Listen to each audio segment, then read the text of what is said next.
누가복음 7장 18절에서 35절 말씀입니다. 우리가 신앙의 삶을 사는 동안 한 번도 복음과 예수 그리스도에 관해서 의심치 않고 신앙의 삶을 살아갈 수 있을까요? 요한 또한 그러한 인물입니다. 주님의 길을 예비하고 그리고 준비한 자였지만 예수님이 하시는 일을 보고 의심케 됩니다. 18절 말씀 보십시오.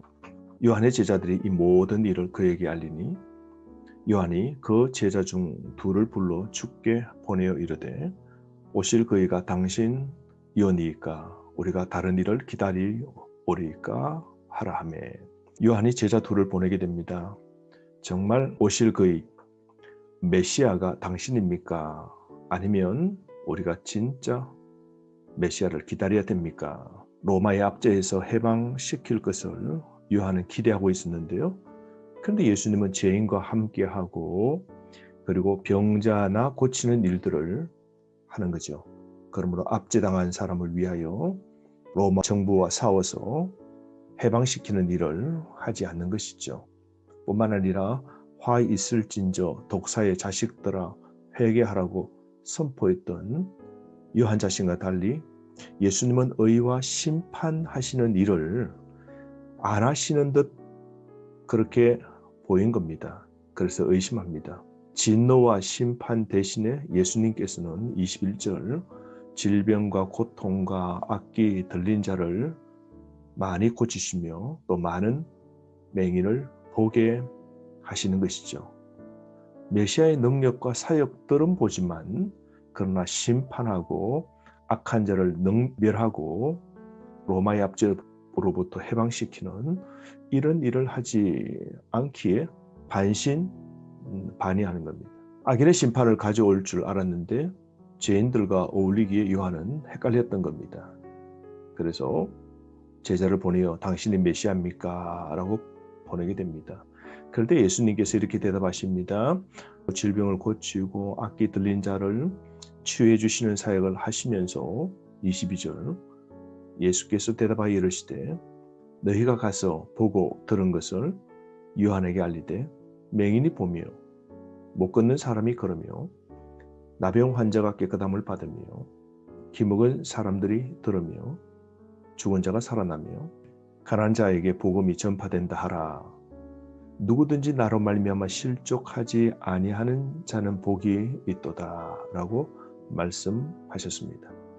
예수님은 자신의 사역을 요약하고 요한에게 보고하라고 지시하십니다. 나사렛 회당의 설교 4장 18절에서 19절 말씀이죠. 이건 구약의 이사야 61장 1절에서 2절에 나오는 말씀인데요. 구약의 메시아가 와서 땅에서 하실 사역이 예언되어 있는데 그 예언을 예수님이 실현하고 있는 것이죠. 그러므로 예수님이 병자를 고치시고 치유하시는 사역은 구약의 메시아의 모습과 똑같은 겁니다. 그러므로 예수님 자신이 지금 메시아고 메시아 사역을 하고 있다라는 것을 알려주라는 것이죠. 예수님께서 요한은 메시아가 로마 압제에서 구원해 줄 것으로 생각했기에 마음적으로 실족하고 있는 것이죠. 그래서 자신이 기대하는 것과 달리 예수님은 전혀 진노하시고 로마 압제에서 유다 백성을 해방하는 정치적인 일들 하지 아니함을 보고 실족한 것이죠. 예수님께서는 예수님이 메시아 사역 수행하는 걸 의심하지 않는 자가 복이 있도다 라고 말씀하시는 겁니다. 그러면서 24절 말씀에 요한을 책망하지만 요한의 정체를 알리고 예수님은 요한을 칭찬합니다. 24절 말씀 보십시오. 요한은 바람에 날리는 갈대 같은 자가 아니다 라고 말씀하시고 25절 말씀에는 자기를 부인하고 희생한 사람이라고 칭찬합니다. 세상의 화려한 모든 것을 버리고 사치로 삶을 살지 않고 광야에서 낙타 트롯을 입고 들판에 있는 석청 꿀을 따 먹으면서 그렇게 청결한 삶을 살죠.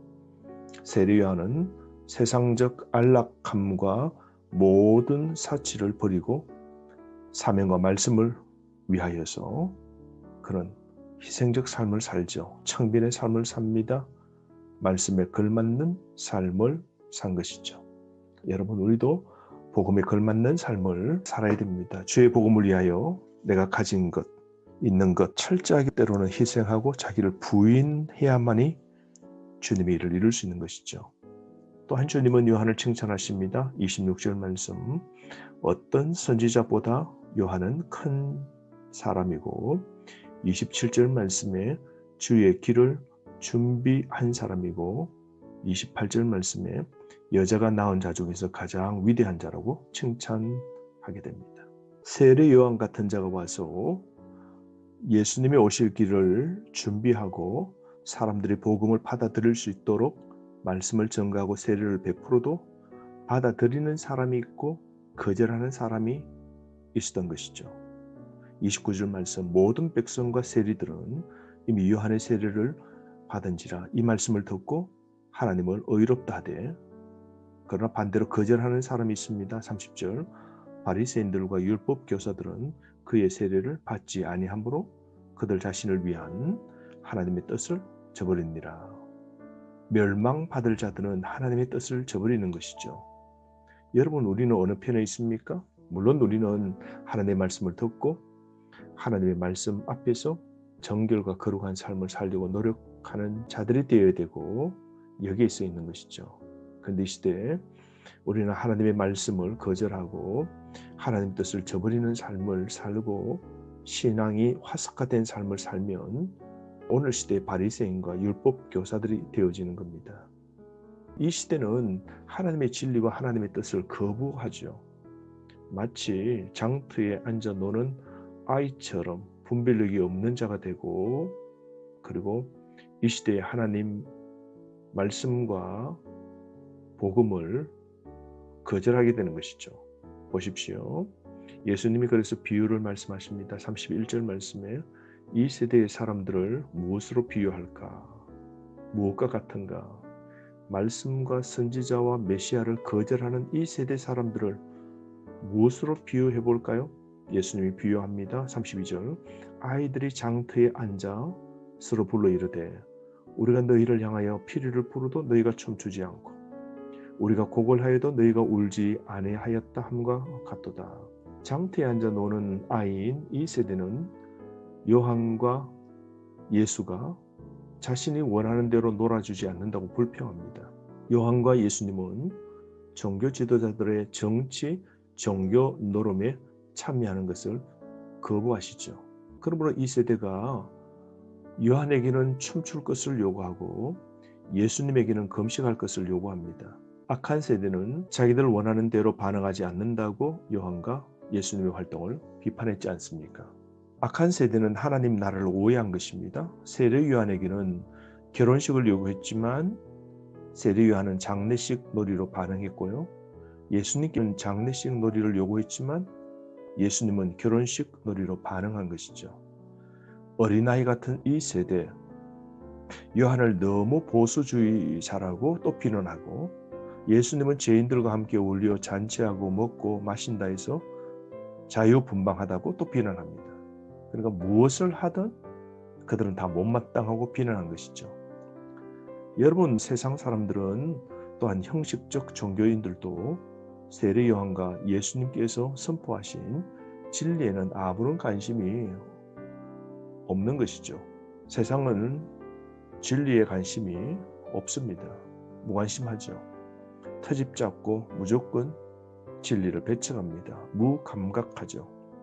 하나님의 자녀로 영적인 일에는 민감해야 됩니다. 우리 자신의 입맛에 맞지 않는다고 복음을 거절하거나 설교를 거부해서는 안 됩니다. 우리는 우리 주변에 있는 성도나 목회자를 또한 내 입맛에 맞지 않는다고 전하는 진리 말씀까지 교훈과 책망도 비판해버리는 자가 되어서는 안 됩니다. 오늘 우리의 삶 깨어 있어야 됩니다. 하나님 말씀에 반응하는 영적 민감이 우리에게 있어야 되는 겁니다. 그러므로 이 시대에 의심이 많고 복음에 관한 거절과 무관심한 시대에 우리는 깨어 삽시다. 하나님의 복음을 전하고 복음의 길을 닫고 복음을 위하여 헌신했던 세례 요한 같은 사람 우리가 되어야 되지 않겠습니까?